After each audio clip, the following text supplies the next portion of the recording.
Hello and welcome back to our channel. My name is Brittany. I am a protector in a DID system. On this channel, we talk about mental health with a special focus on borderline personality disorder and dissociative identity disorder. And I'm going to apologize for the background noise in advance. Our cat has decided that this is the moment he's going to be a pain in the butt. So on today's topic, I do want to focus more on DID. We do have dissociative identity disorder, which used to be known as multiple personality disorder. And around New Year's, our system experienced a fusion. So what does that mean? Well, let's first start off with some terminology. Fusion and integration can often get confused within the DID community.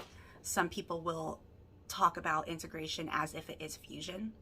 Really what integration is just a breaking down of amnesic barriers and increasing communication between alters so that everyone can work more cohesively as a system. Now, fusion is a type of integration, but it's a more complete form of integration. So fusion occurs when one or more alters join together to become one. So in our case, we had an alter named Veronica, who some of you may be familiar with. She was kind of the driving force behind our social media accounts. And around New Year's, she fused with myself. And so I am now a fusion of old Brittany and Veronica. I'm still going by the name Brittany, and I am still figuring out who I am. Fusion is not a bad thing, and it can often be looked at that way within the community, including ourselves. We were very afraid of fusion, but it is actually a healthy part of the healing process. Because if you think about it, when you form DID, it's really a failure to integrate. And what that means is that when we are born, we are all born with different parts. We like to think of it as like a puzzle.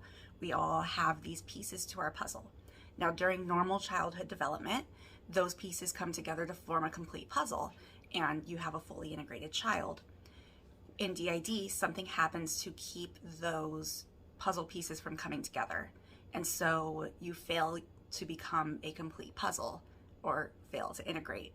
And so it stands to reason that in order to heal with DID, you do need to develop some sort of integration.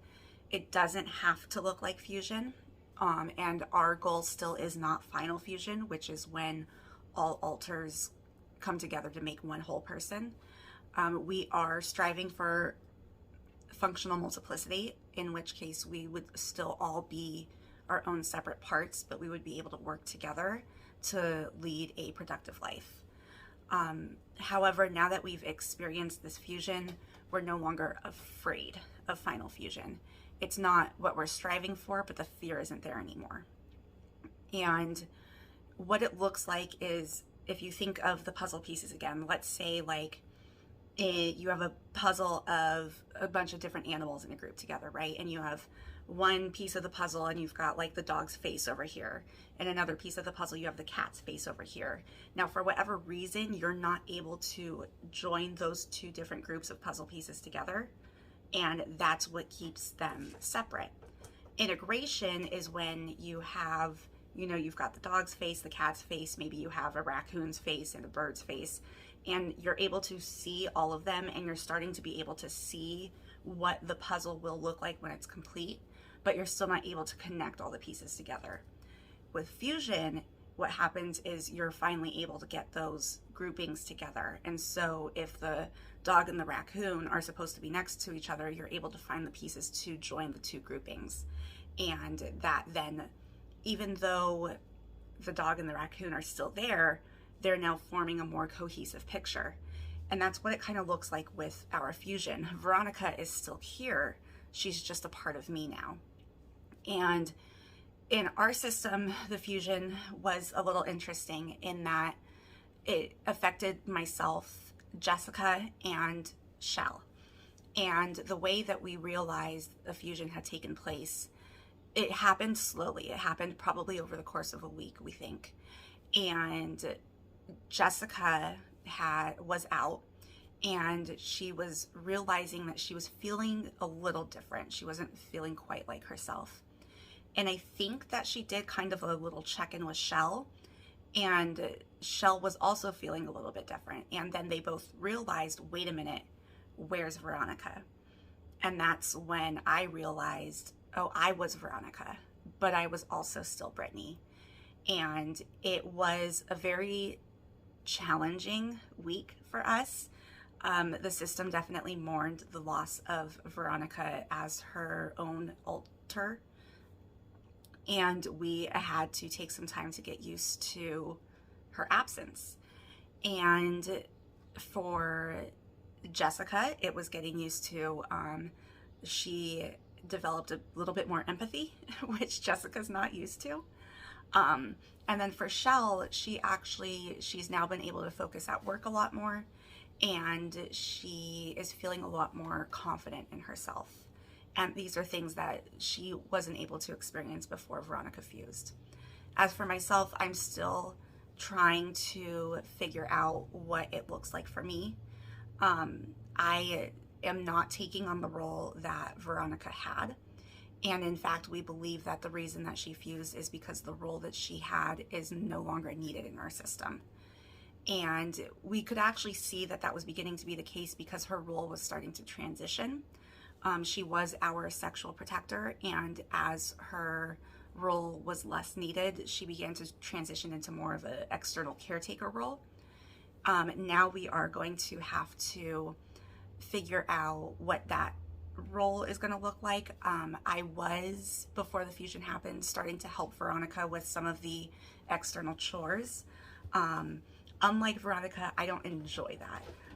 So I think I'll be working with Mary, who is our internal caretaker, to try to come up with some kind of system so that we're still able to take care of things in the external world. But outside of that, all I know is that my role as a protector has become more solidified, and there have been some changes to my personality, but I don't completely know what that looks like yet. I am still learning about myself.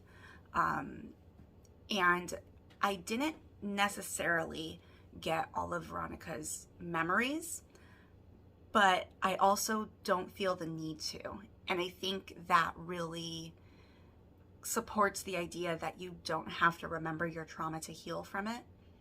And I think that what she was holding on to, we are able to now move on from, and we don't necessarily have to keep that memory in order to move on from it.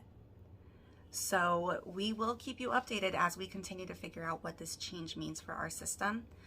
Like I said, Veronica didn't disappear per se.